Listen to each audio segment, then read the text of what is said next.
He was handsome, he was charismatic, he could charm anyone he met, but beneath the surface, Ted Bundy was a monster. He was one of America's most prolific serial killers, responsible for the brutal murders of at least 30 young women. Bundy's case shocked the nation, not just because of the brutality of his crimes, but because of his ability to blend in and appear utterly normal. He was the embodiment of evil hiding in plain sight. Bundy's story is a chilling reminder that evil doesn't always wear a menacing face. Sometimes it wears a charming smile and offers a helping hand. This duality, the charming facade masking a depraved killer, is what makes Ted Bundy's case so enduringly fascinating and terrifying. Theodore Robert Cowell, later known as Ted Bundy, was born in 1946 in Burlington, Vermont. His early life was shrouded in secrecy and shame. He was raised believing his single mother, Eleanor Louise Cowell, was his sister. His grandparents, Samuel and Eleanor Cowell, became his parental figures. This fabricated family history created a web of confusion and insecurity for young Ted. Samuel Cowell was a domineering figure. Some family members described him as a cruel and abusive man, prone to violence and bigotry. Others painted a different picture, remembering him as a stern but loving grandfather. These conflicting accounts offer a glimpse into the unstable environment that shaped Bundy's formative years. The truth about his parentage was eventually revealed to Bundy, but the damage was already done. The sense of shame and illegitimacy he carried from his childhood may have contributed to his later psychological development, though it's crucial to remember that a troubled upbringing doesn't automatically create a monster. Even in childhood, Ted Bundy exhibited disturbing behaviors. Neighbors and childhood acquaintances recall instances of cruelty and a disturbing fascination with violence. There were stories of animal abuse, including a particularly horrifying incident involving a cat. These early warning signs hinted at a darkness brewing beneath Bundy's charming exterior. As Bundy grew older, he became increasingly adept at hiding his true nature. He honed his social skills, becoming charming and personable. He excelled academically and was well liked by many. However, those who knew him better saw flashes of his darker side, the manipulation, the callousness, the unsettling lack of empathy. These contrasting facets of Bundy's personality would become even more pronounced in adulthood. He was a chameleon, able to morph his personality to fit the situation and disarm potential victims. This duality is a chilling reminder that evil doesn't always announce itself. Sometimes it lurks beneath a veneer of normalcy, waiting for the right moment to strike. Bundy's early adulthood was marked by a string of failed relationships and a growing sense of inadequacy. Despite his outward charm and intelligence, he struggled internally with feelings of worthlessness. He craved control and power, something he felt was lacking in his personal life. This desire for dominance began to seep into his everyday interactions. It was during this time that his criminal fantasies began to manifest in terrifying ways. His thoughts grew darker, and his actions more calculated.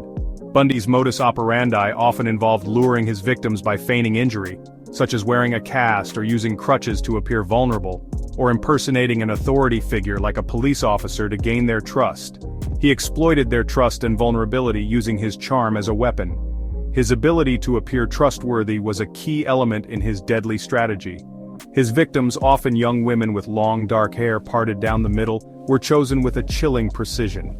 They resembled his first love, a woman who had rejected him, leaving a deep emotional scar. This pattern suggests a possible motive rooted in a desire for revenge and a need to reclaim the power he felt he had lost. He sought to exert control over women who reminded him of past romantic failures, turning his personal vendetta into a series of horrific crimes. Bundy's crimes weren't just acts of violence, they were meticulously planned and executed. They were carefully calculated acts of domination and control, designed to fulfill his twisted desires.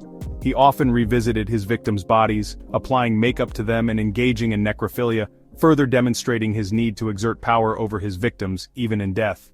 This macabre behavior was a testament to his deep-seated need for control. These gruesome details highlight the depths of Bundy's depravity and the extent of his psychological disturbances. The chillingly calculated nature of his crimes left a lasting impact on the world, forever marking him as one of history's most notorious serial killers. The Pacific Northwest became the hunting ground for Bundy's early reign of terror. The serene landscapes and peaceful communities were suddenly overshadowed by a growing sense of dread. In 1974, young women began disappearing with alarming regularity. The frequency of these disappearances sent shockwaves through the community, leaving families and friends in a state of constant worry. Their abductions followed a chillingly similar pattern. Each case seemed to echo the last, creating a haunting rhythm of loss and fear. A charming young man, often with an injury or disability requiring assistance, would approach them, asking for help.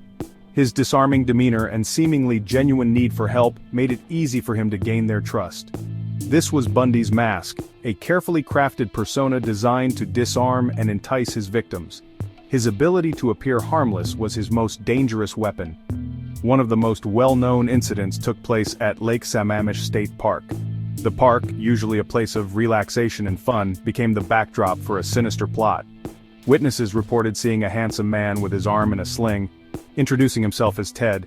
His charm and apparent vulnerability made him memorable to those who saw him. He would approach women asking for help with his sailboat. The request seemed innocent enough, but it was a trap. Several women went missing that day, their disappearances forever linked to the charming stranger at the lake. The community was left in shock and disbelief. The disappearances sparked fear and panic throughout the region. People began to realize that a predator was among them, and no one felt safe.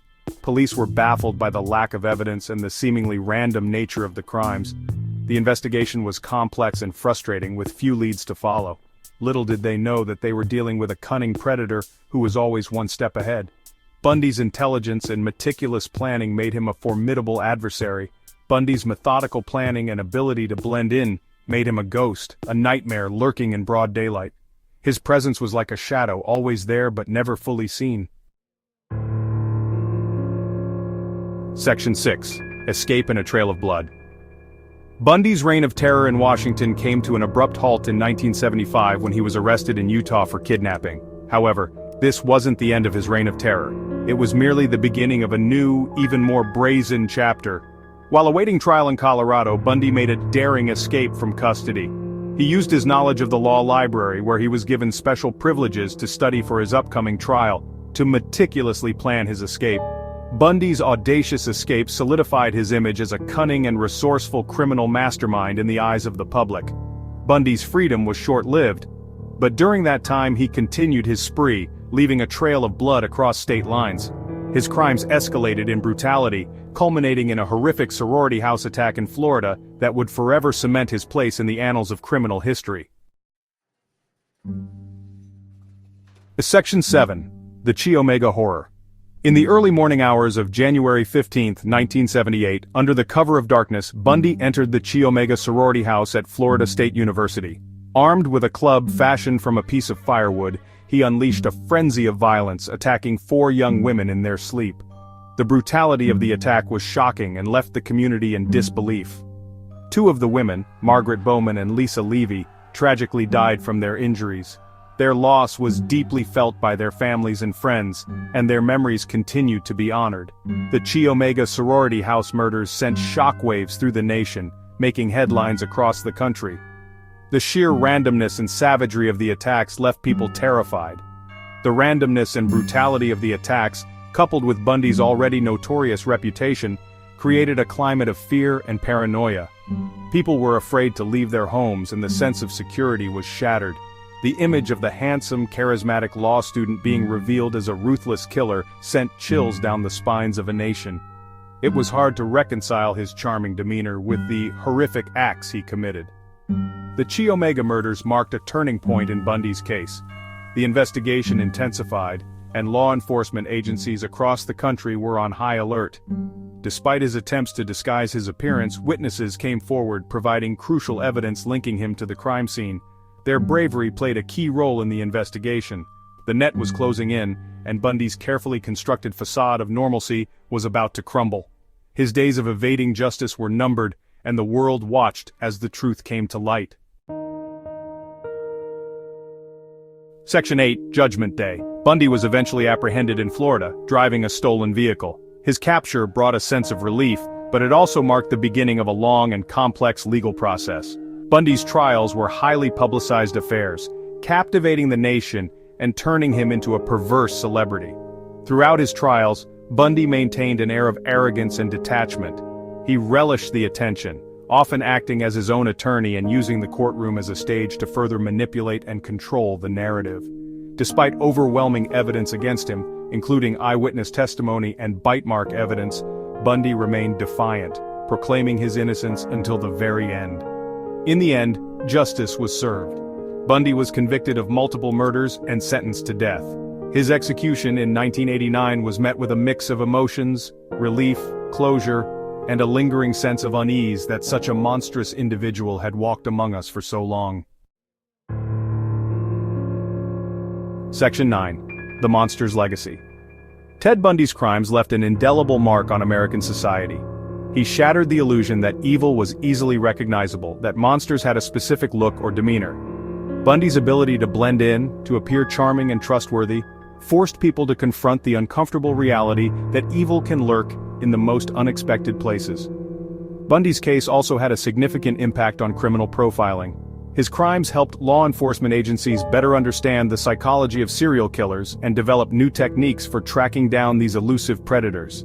The lessons learned from Bundy's case continue to inform criminal investigations today.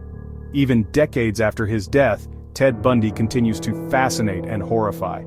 His story serves as a chilling reminder of the darkness that can reside within seemingly ordinary individuals, and the importance of vigilance in a world where appearances can be deceiving.